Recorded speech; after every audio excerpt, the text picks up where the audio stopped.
ইন্না নাহনু নাযালনা যিকরা ওয়া ইন্না লাহু লাহাফিযুন।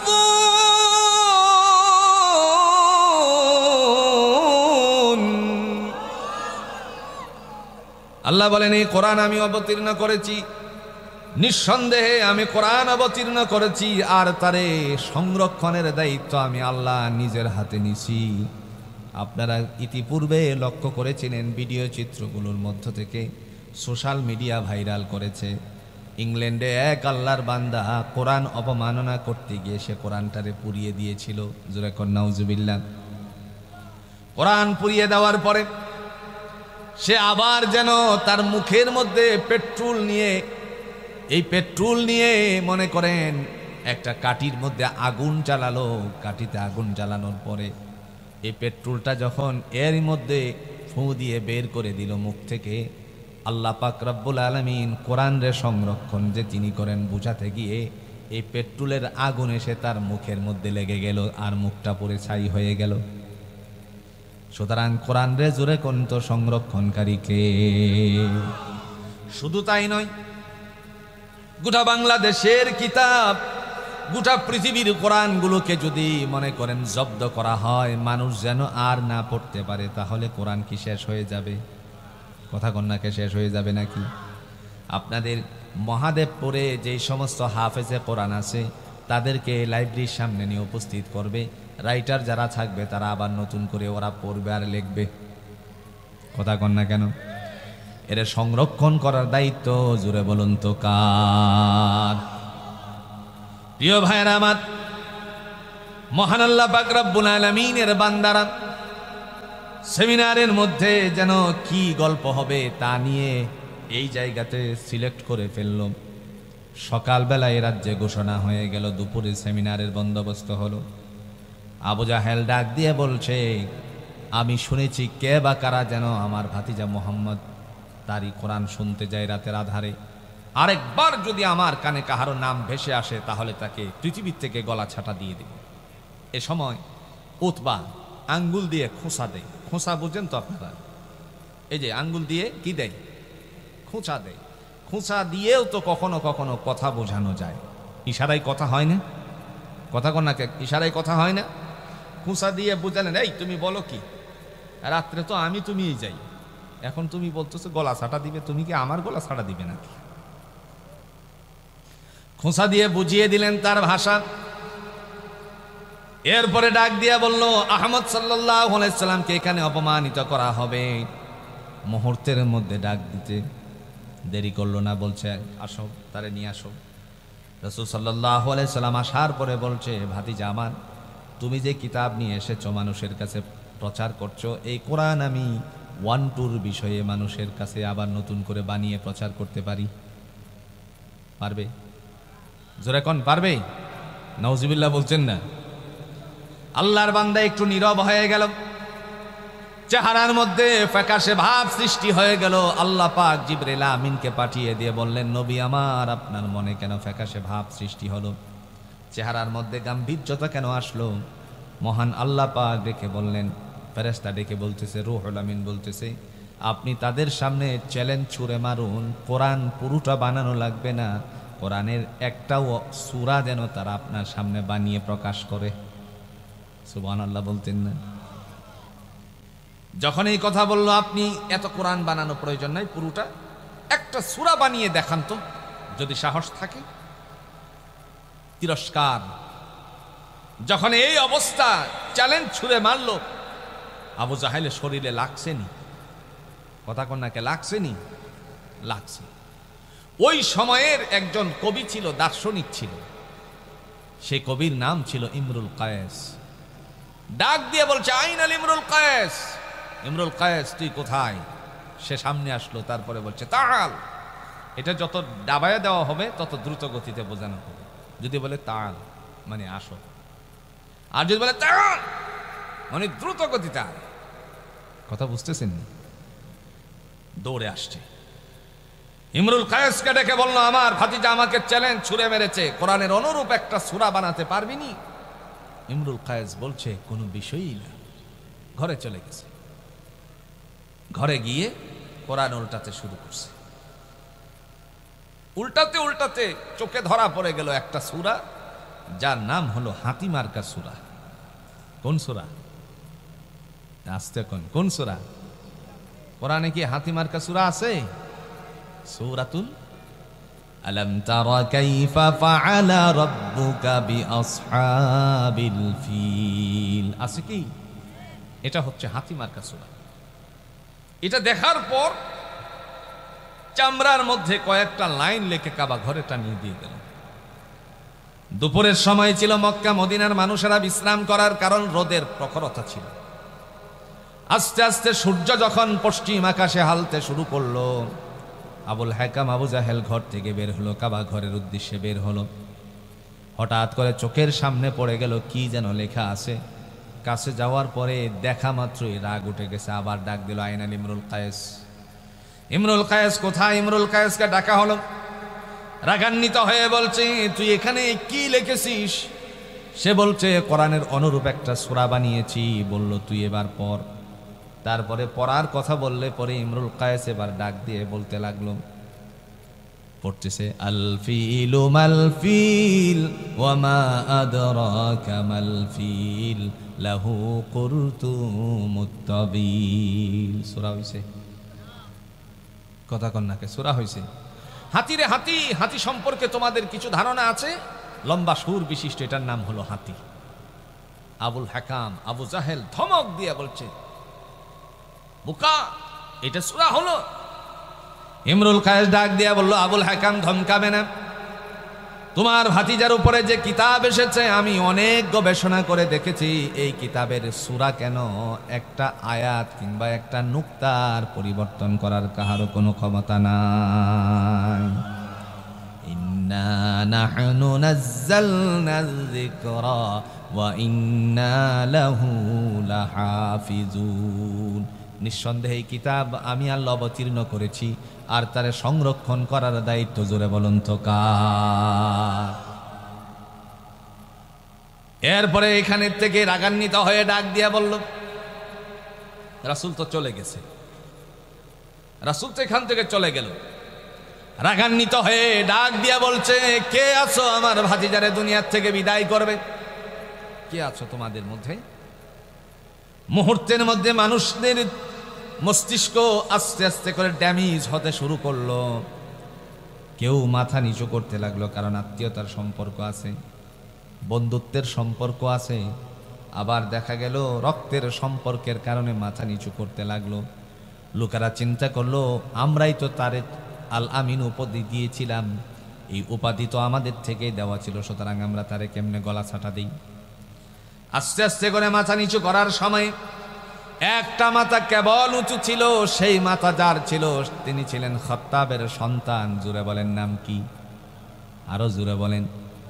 অর্ধ পৃথিবীর শাসনভার যিনি নিয়েছিলেন, আর সেই শাসনভার নেওয়ার সময় আল্লাহর বান্দা ঘুরে ঘুরে প্রজাদের অবস্থাগুলো দেখতেন। ওই যে গজলের ভিতরে বলছেন, প্রজাদের অবস্থা কেমন সেগুলো ঘুরে ঘুরে দেখতেন। ইতিহাস সাক্ষী, কেমন শাসক হলে পরে মানুষের দোয়ারে দোয়ারে ঘুরে ঘুরে তাদের অবস্থাটুকু নিজে গিয়ে দেখতেন। হঠাৎ করে দেখলেন কোথাও যেন একটা একেবারে জঙ্গলের মতন দেখা যায়, সেখানে ছোট্ট করে নিবিজিবি আলো জ্বলতেছে।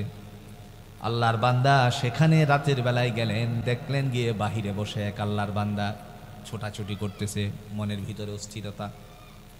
এমন সময় ডাক দিয়া বললেন, ভাই তুমি এখানে একা বসে বসে এবং দাঁড়িয়ে দাঁড়িয়ে এদিক ওদিক ছোটাছুটি করছো, কারণটা কি?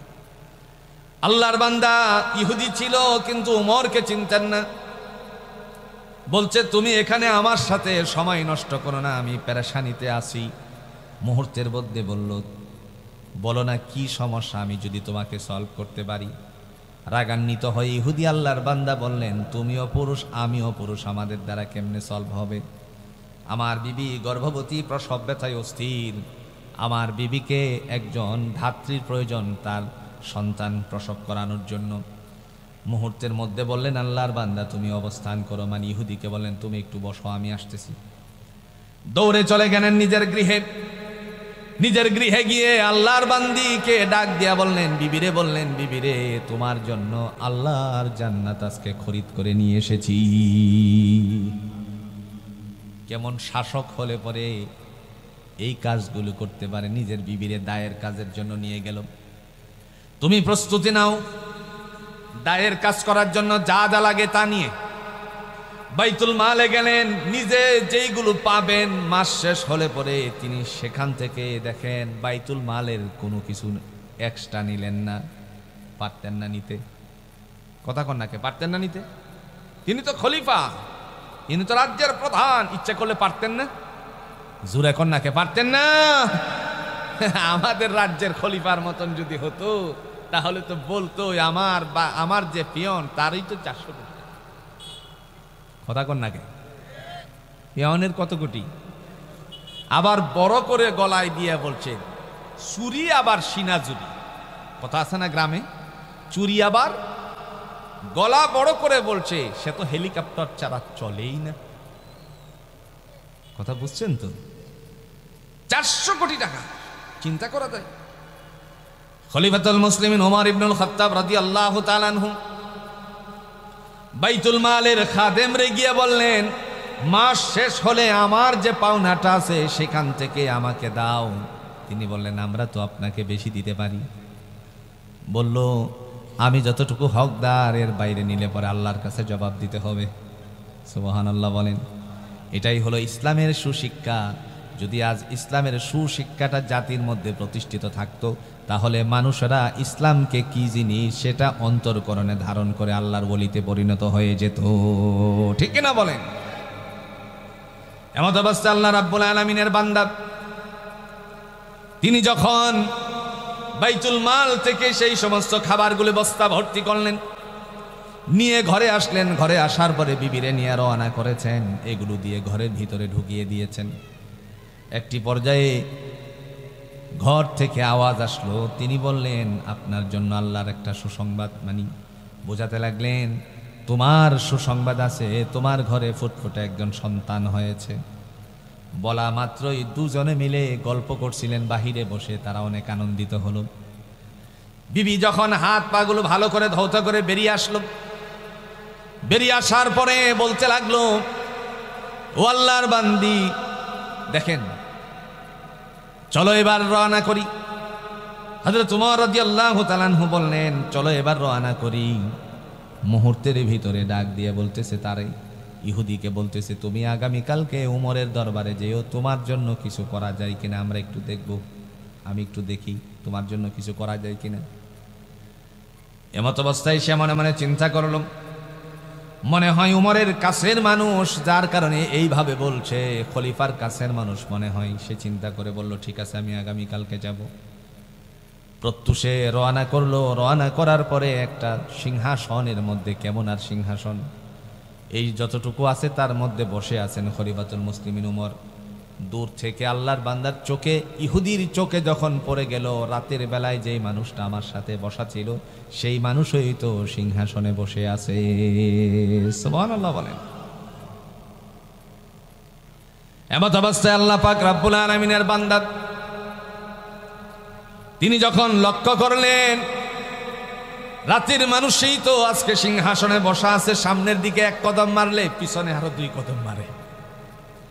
খলিফাতুল মুসলিমিন সিংহাসন থেকে নেমে এসে বললেন, ভাই তুমি পিছনে যাচ্ছ কেন?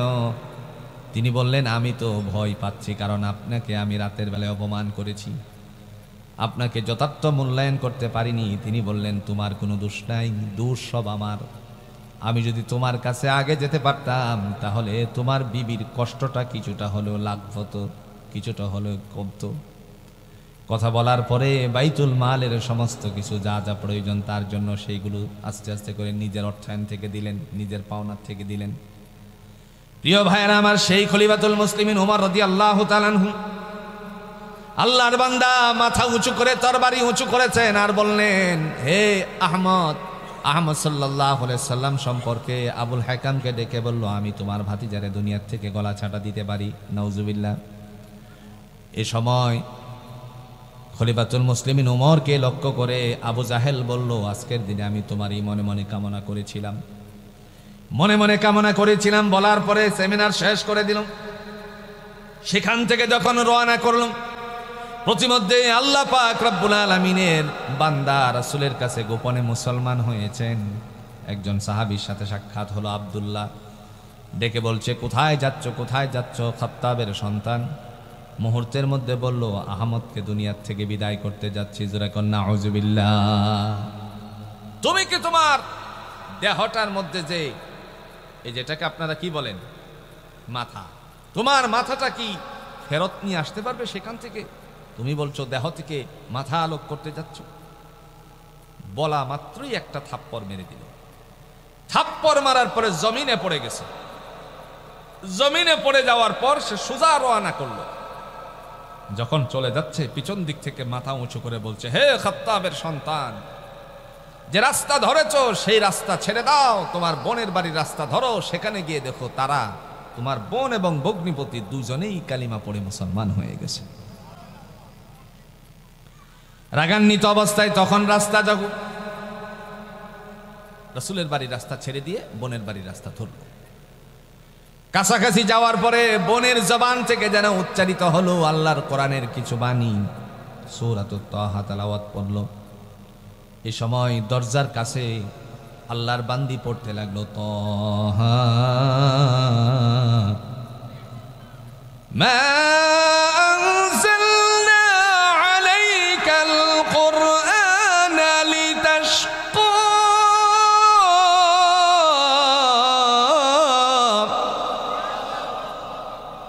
তাহা আই হারফুল মুকাত্তাআ, ওয়াল্লাহু আ'লামু বিমুরাদিহি।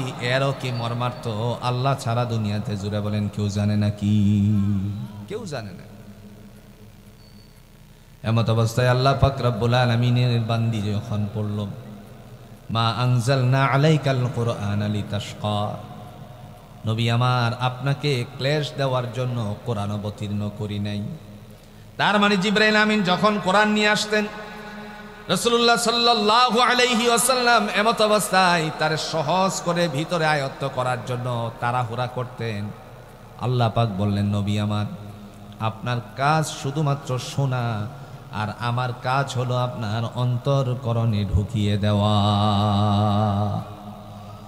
এত মোটা কোরআন দেখেন কেমনে যে অন্তরকরণে যায়।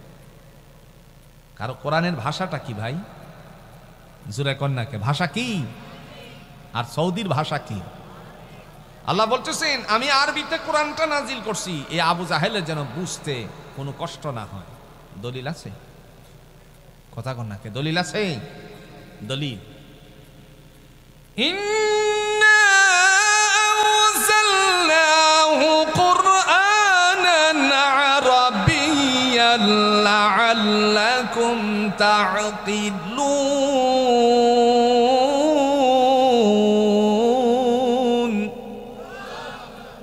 নিঃসন্দেহে আমি কোরআনকে আরবি ভাষায় অবতীর্ণ করেছি যাতে করে তোমরা বুঝতে পারো। সেই দিন আল্লাহ পাকের হাবিব বলছিলেন কোরআন থেকে তারা কি লক্ষ্য করে না কোরআনের প্রতি? এটা যদি আমার থেকে না হতো, আল্লাহ বলতেছেন এরা কি কোরআনের প্রতি লক্ষ্য করে না? এই কিতাবটা জুড়ে বলুন কার? আফালা ইয়াতাদাব্বারুনাল কুরআনা ওয়ালাউ কানা মিন ইনদি গায়রিল্লাহি লাওয়াজাদু ফীহি ইখতিলাফান কাসীরা। আল্লাহ বলেন এই কিতাব যদি আমার পক্ষ থেকে না হতো তাহলে এর মধ্যে অনেক বৈপরীত দেখা যেত। আজকে মুসলমানদের ঘরের ভিতরে অনেক ইবলিশ ঢুকে গেছে। মুসলমানের সন্তানেরা, মুসলমান মায়েরা বোনেরা কোরআন ছেড়ে দিয়েছে। আজ থেকে 40 বছর 30 বছর আগে এমন কোনো ঘর ছিল না যে ঘর থেকে কোরআনের আওয়াজ আসতো না। ঠিক কিনা বলেন? এখনকার সময়ে মোবাইল শুধু আর মোবাইল চলছে। কথা বুঝেননি আপনারা? কি চলতেছে? শুধু মোবাইল চলতেছে। হাই রে মোবাইল! রাত 10টা পর্যন্ত ফেসবুক মহামারী দেখে। এরকম মহিলা মনে হয় আপনাদের ঈশ্বরদী মহাদেবপুরে নাই। এটা পর্যন্ত ফেসবুক নামক মহামারী এটা খালি টানতে আছে। এখন তার সাথে যুক্ত হয়েছে টিকটক। কিটক জোরে কোন কিটক? এটা মুখে টক লাগে না, কিন্তু তার নাম কি? টিকটক। আনারস যেরকম রসে ভরা, টিকটক টক নয়, কিন্তু এটা খুব ফলো আপ। আমার বোনদেরকে, অনেক বোনেরা এসেছেন, আপনাদের জন্য বলছি, দুনিয়ার জমিনে আল্লাহর সান্নিধ্য পাওয়ার উদ্দেশ্যে যদি আপনি একবার কোরআনের পথটা অনুসরণ করেন, যেইভাবে শাহজালাল ইয়ামানি দুনিয়ার জমিনে এসেছিল, আপনার গর্ভ থেকেও আল্লাহ পাক এরকম আল্লাহর ওলি বের করে দিবেন। আবার যতটুকু মনে পড়ে, আপনাদের অঞ্চলে কোরআনের পাখিরা ছিল, কোরআনের জন্য নিবেদিত প্রাণরা ছিল, আজকে আপনাদের পাশে শায়িত আছে। কথা কন না কেন? দুইজন আল্লাহর বান্দা আপনাদের এখানে শায়িত। আমি আসার পরেই কবর জিয়ারতে গেলাম। ইমানদার মুমিন মুত্তাকিন, আপনার ইমান যদি সঠিক থাকে তাহলে আপনার জন্য, জুড়ে বলুন তো, উত্তম ফয়সালা করে দিবেন কে? প্রিয় ভাইয়েরা আমার, এমত অবস্থায় আল্লাহর বান্দার কানে যখন কোরআনের আওয়াজ পৌঁছলো, ঘরের ভিতরে ঢুকে বোনকে মারলো, বোন অগ্নিপতিরে মারলো। মারতে মারতে ক্লান্ত হয়ে যাওয়ার পর বলতে লাগলো, বোন আমার, এতক্ষণ পর্যন্ত তরে মারলাম, কোরআন ছেড়ে দেসনি, তার কারণটা কি? ডাক দিয়ে বলছে, ভাইয়া, দেহের সাথে বিন্দু পরিমাণ প্রাণ যতক্ষণ লেগে আছে ততক্ষণ পর্যন্ত আল্লাহর নবীর শিখানো কালিমা ছাড়ব না, কোরআনের ছায়াতলে বিন্দু পরিমাণ দূরে সরব না। ঠিক কিনা বলেন? বিগত দিনের ইতিহাস আমাদেরকে হৃদয় স্পষ্ট করে তুলেছে। ফাঁসির মঞ্চে যাওয়ার আগে, ফাঁসির মঞ্চে যে আল্লাহর বান্দারা গিয়েছিলেন, তাদের নামগুলো আপনারা খুব ভালো করে জানেন। আমি সময় নষ্ট করছি না, শুধুমাত্র এই কথাটাই বলতে চাই, কোরআনের জন্য বিন্দু পরিমাণ তাদের দেহের মধ্যে, মনের ভিতরে অস্থিরতা ছিল না। আল্লাহর বান্দা জীবন ভর বলে গেছেন, আল্লাহ তোমার কাছে আমি শাহাদাতের মওত চাই। শাহাদাতের তামান্না ছিল। এই শাহাদাতের তামান্না নিয়ে শেষ পর্যন্ত হসপিটালে গিয়ে যখন ভর্তি করানো হলো, হসপিটালের মধ্যে আল্লাহর বান্দাকে হত্যা করে দেওয়া হয়েছিল। কথা বলেন ঠিক কিনা? এই যে শাহাদাতের তামান্না আল্লাহ বাস্তবায়িত করে দিয়েছে, কিন্তু ওদের জন্য জাহান্নাম নির্ধারিত করে দিয়েছে কে? কথা বুঝেননি? ওদের জন্য জাহান্নাম নির্ধারিত করে দিয়েছে। আপনারা বলতে পারেন, এই যে কথাটা বললেন, আপনার কাছে কোনো দলিল আছে? নেন দলিল। আল কাতিল ওয়াল মাকতুল কালাহুমা ফিন্নার। হত্যাকারী উভয়ে জাহান্নামী হয়ে যাবে। যে মনে মনে চিন্তা করলো যে ওরে পাইলেই, আমি সুযোগ পেলেই হত্যা করব, আল্লাহ রাসূল বলেন সে জাহান্নামী। দেখেন, সে তো ইমানদার মানুষ ছিল। কেমন ইমানদার ছিলেন? সাধারণ ইমান নয়, কোরআনের জন্য নিবেদিত প্রাণ ছিলেন। পৃথিবী ছেড়ে যখন চলে গেল, মুহূর্তের ভিতরে, কয়েক মিনিটের পরই দুনিয়াটাকে আল্লাহ তাআলা একটা ধাক্কা দিয়ে বুঝিয়ে দিয়েছেন। মনে পড়ে কি আপনাদের? মৌতুল আলেম কা মৌতুল আলম। একজন আলেমের মৃত্যু, আল্লাহ রাসূল সাল্লাল্লাহু আলাইহি সাল্লাম বলেন, আলম জগতের মৃত্যু হয়ে যায়। জগৎবাসী চিনতে ভুল করেছে, আল্লাহর জমিন বান্দারে চিনতে ভুল করে না। ঠিক কিনা বলেন? ফাঁসির মঞ্চে মীর কাশেম আলী রাহিমাহুল্লাহ, আল্লাহর বান্দা, সদরে গ্রহণ করেছেন। আমাদের প্রিয় মানুষেরা ফাঁসির মঞ্চটাকে সদরে গ্রহণ করেছেন। কি সেই এত বড় অপরাধ ছিল? খুঁজলে পরে, চুলচিরা ব্যাখ্যা বিশ্লেষণ করলে পরে শুধু একটা মাত্র পাওয়া যায়, আল্লাহর বান্দারা জমিনের মধ্যে আল্লাহর দ্বীন কায়েমের জন্য প্রচেষ্টা চালাতেন। ঠিক কিনা কোন? কোরআনের আইন চাই, কথা কোন নাকে? সৎ লোকের শাসন চাই, এটাই ছিল স্লোগান। ওয়াহদানিয়ত স্বীকার করার উদ্দেশ্যেই ছিল তাদের স্লোগান। আল্লাহ বলছেন কোরআন দিয়ে, হে পৃথিবীবাসী শোনো, শাহিদাল্লাহু আন্নাহু লা ইলাহা ইল্লাল্লাহ, সাক্ষ্য প্রদান করতে হবে আল্লাহ ছাড়া পৃথিবীতে আর কোনো ইলাহ নাই, মালিক নাই। দুনিয়াতে কোন তন্ত্র মন্ত্রকে যদি কেউ বিশ্বাসশীল হয়ে আল্লাহকে বাদ দিয়ে দেয়, তাহলে সে কখনো আল্লাহর কাছে প্রিয় হতে পারে না। দলিল আছে?